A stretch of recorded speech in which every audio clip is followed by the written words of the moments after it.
Okay, cool. So, just coming back from the circle hook trace, and we're talking about fishing wire now, full metal jacket.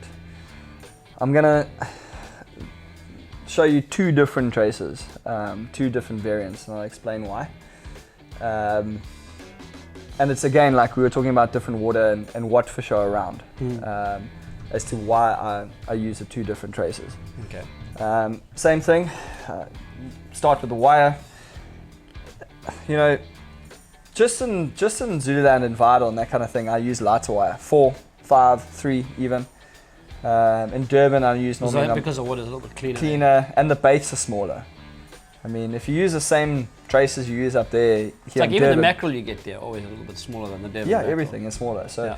so we got a standard size mackerel. I'm going to demonstrate on. It's not necessarily. I mean, the baits are, geez, 2/3 to even half And the you get size. some freaking. It's like, So- is that a mackerel? It's so small. Cool. So again, it's the same as my dead bait trace. I go 1.5 to even 2 tons the length of the live bait. Yeah, I must be honest. My live bait traces, my lead wire is always a little bit A longer. little than bit my dead longer, yeah. Just because the live bait can swim, Yeah. it sees the fish coming to eat it, so it swims up, and that wire can Munch. lie back. bait. Yeah, yeah. And you do definitely get a little bit more bitten off on live baits than you do with a dead bait. Yeah. It's a little bit more static in the water. Yeah. So again, I'm just going to go 30 to 40 centimeters on the lead wire. This is number 5 for the demonstration, but 5, 6, 4, depending on what you want to do. Okay, my lead hook. I mean, this is Well, really that's so tiny. small. This is a hoodlum size 1. And you'll stick to that on all your live bait No, traces? no, this is the variant 1. Variant 1. Okay, this is for cuda mostly. Okay, live bait for cuda. So what I'm going And in particular reason why you prefer such a small one on this trace? because the same as the circle hook, Yeah. I'm going to pin it through the nostrils. Okay. If you use too bigger lead hook, the hook can turn back in on the bait. And I'm going to show you now how to avoid that. Okay. So that's why I use these small little hooks. Trust me, these hooks are strong. No, I'm not saying the strength. And- I'm just and- saying actually look at how small it is and go. When, Never. when it's in, it's in. But Yeah. again, this is just necessary for me to pull the bait bar, Yeah. or to anchor the live bait bar. So I'm doing my haywire twist, which, 345, 390. I'm just doing it by hand. So my size 5 power saw or size 6 power saw, what I've been using the whole time. Again, I'm just doing this fast. If you guys want to know how to do the haywire twist, it's on the back of the packaging. You can use a Dremel, you can use a nail, you can use a bobbin to make a perfect loop. I've just done Which I haven't Hundreds- which I haven't mastered the art of. hundreds of thousands of times, so I can just do it freehand. I can't. 3 times 45, 3 Mine always times looks like 90. an oval egg. But it works. And then to break it off like this, can you do that, Chatty? No, I mean, I can do this while I'm watching TV. I know. I've been there. So that's my lead wire. Okay. Then my hook snoot. Again, this is dependent on the size of your live bait. In Yeah. Vidal, geez, we go right down to size 8s now, and light trebles. You But- mean size 8 is heavy wire, you mean? No, I'm talking about the size of the treble. Like a Oh, standard, sorry, the size of the treble. standard treble is size 4, 6, and then 8 going Yeah. down. Yes, yes. With those little baits, Yeah. you got to use super light wire and small hooks because the live bait's got to swim. If you put something big in his back, it's going to impair his ability to swim and live. Yeah.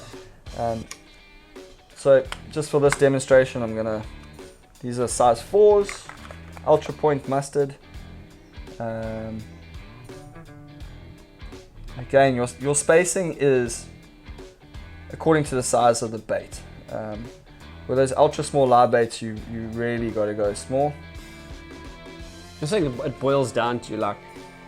No, it's a hand width. How No. wide is What it? I'm saying is your wire and stuff like that. Like your experience of fishing at Vidal, you're used to the baits being there as sort of similar size, if you know what I mean. Yeah, absolutely. But we fish live bait here in Belito, Westbrook, Princess Grant, places like that. You get live bait. you know, I'm going to just scale up everything. The Yes. size of the hook, the size of the wire, the length Yeah. of the lead wire. Yeah. But you know, I might even put 2 trebles in line down the side of the live bait trace, because like on this mackerel, I'd probably put 2 trebles on a live bait trace if I was using this one. But just for the demonstration here, I'm just going to do it One single. once. treble. Now the other thing, again, I'm interlocking, so I go through the loop on the lead wire Yeah. Oh, so you go through the lead wire and the hook. and the eye of the hook, yeah, so I can't pull through. Well, that's a trick I didn't know. And then my spacing is about a hand.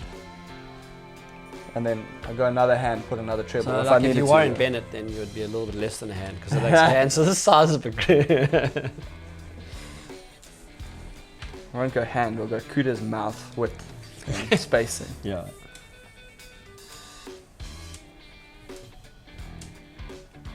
Okay, so this is variant 1. But it's not finished. So, you rig him through the nostril sideways like this. Yes. Not like you did with that thing where you pin it through the front with your circle. No. Because he swims, if you pin him sideways, your pressure is like this. He swims in line with your kayak or the boat. No, that's fine. You pin him this way, he tends to swim on yeah, the yeah. side. Yeah. And I rig him down the back. I don't rig him. You're even down the back. But now what I've had is this moves a lot. Yeah, it okay, and does. it can mess up the bait. So another little improvement I do on my live bait traces now with the single hook is I get a soft bead. Okay. That's a hard bead, feel there? Yeah. Yeah. That's a soft bead. Feel there. Like rubber. Okay, so what I do is I put the soft bead onto my lead hook. You check now, bro. I just slide it over the shank, Okay.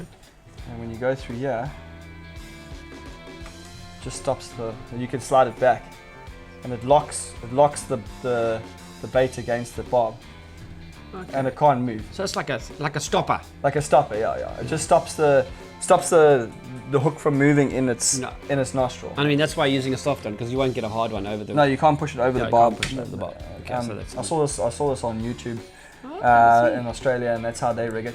You can even use a soft bead on a circle hook. Okay. You can push it over, and then you slide it back, and you can put it through there, and you can hold it in place. Also to stop it from moving around too much. Yeah, to stop the hook from turning back into the bait. Okay. Yeah, when he swims. And then again, I just go down his back,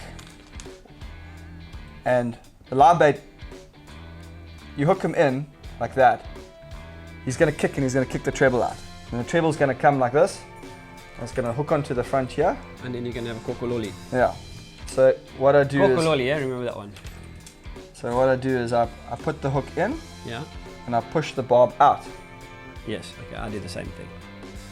So when he swims, I mean, it doesn't look as neat, but Yeah, I do when the he swims, he can't. I he do the can't- same thing Can't because kick the treble You out. can't kick the barb out. Yeah. Well, can't kick generally. And now this wire, you don't leave a big loop.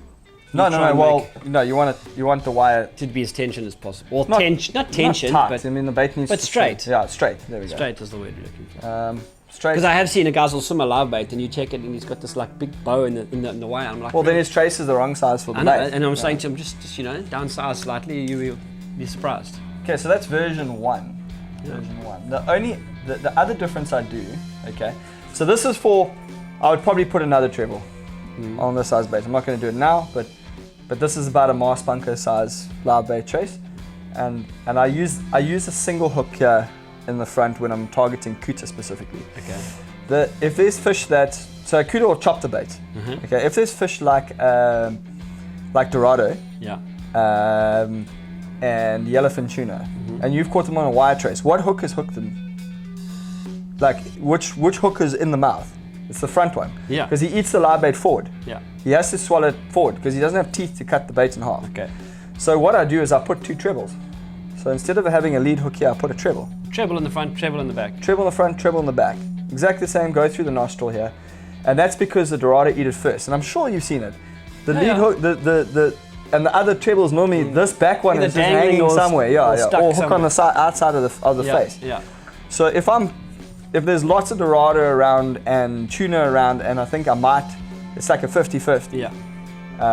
Especially if on the down rig, you know, I'll start one circle hook on top without wire and I'll down rig. I'll make some traces with 2 trebles. Okay. And then have a treble in the nostril, just because, yeah, you got a little bit more hookup rate with 3 points as opposed to 1. Yeah. On the front hook. Okay. And that's my stock standard live bait. Only other thing I think I can touch on is is the guys putting dusters on their live bait traces. I don't like it. I put a bead. Yeah, well, I'll talk about the beads now. So, the duster can get caught in the fish's mouth and in his gills and can actually drown the live bait. Yeah, I've actually seen that with a mozzie before. The second thing what happens is the bait starts swimming and this duster, because it's got drag, sits here like a and then you get bitten off. Pom-pom. And then you get bitten off. Well, yeah, that, and then also it looks like this, I don't know what it is, like a pom-pom, like a cheerleader behind in front of the bait. It doesn't look natural to me. Yeah. Okay. Then the other thing the guys do is they put beads on their lead wire. Yeah. Okay. And I still remember I caught that big GT in Pandan, and I had pink beads. Yeah. On my thing, and all of a sudden there was a craze for everyone to put pink beads on it. And the guy said to me, well, why do you put a pink bead on it? And I was like, when I make all my traces, pre-rig my traces, I make them in different sizes. Different color bead, different size. So my short traces, I got a green or a glow bead, and my longer traces, I got a pink bead. Yeah. So when I look in my box, I can pink one. That's a long trace. Yeah. So okay. I actually did exactly that last year. I was fishing Westbrook a lot in the afternoons. Actually, this year, and I knew the spot that I was fishing where I knew there were kura around. And they did exactly that. I had all these traces with beads on, and Cam Sim was with me, and he's like, hey, why you got beads in these? He said, bro, it's just the sizes of the thing. That's what it was. Yeah, I had a blue bead, I had a glow bead, I had a pink bead. Maybe it makes a difference. Oh, no. Anyway, in theory as well, if there's a shoal of bait I got fish. all the bites with the live bait trace with the beads, and he got no bites, so he was not very impressed. Yeah. Well, that's the thing also. If there's a shoal of lots of live bait, and there's one with a bright pink bead spot on his nose, don't call it a bead. he just stands out, you know. So there is a bit of truth to putting beads on your traces, but I don't think it's necessary. Yeah. I think when we used to make our original live bunny traces, we just put a bead on every single one. Not reason why now, I don't know, but we did. And you can put a duster on a live bait. I'm not saying you can't. No. There is a way. Yeah. But I use a very fine or a very light duster. I don't use something heavy and like I think a skirt is even worse on a live bait. I mean, this thing on something that's trying to breathe. Yeah. The live bait's not going to live. Yeah. So I'm not a fan of a skirt on a live bait, but saying that I have used skirts as well, like a little bit of small pink Yamashita. Yeah. And I put, like you say, like this. It's like a stopper. I put a stopper so it can't slide down into its mouth. And then I put a stopper so it can't slide up the line either. Okay. So it's kind of like fixed. But again, we're trying to just do a standard. Yeah. We're doing simple traces. Standard trace, and also don't think that that's why I use such small lead hooks.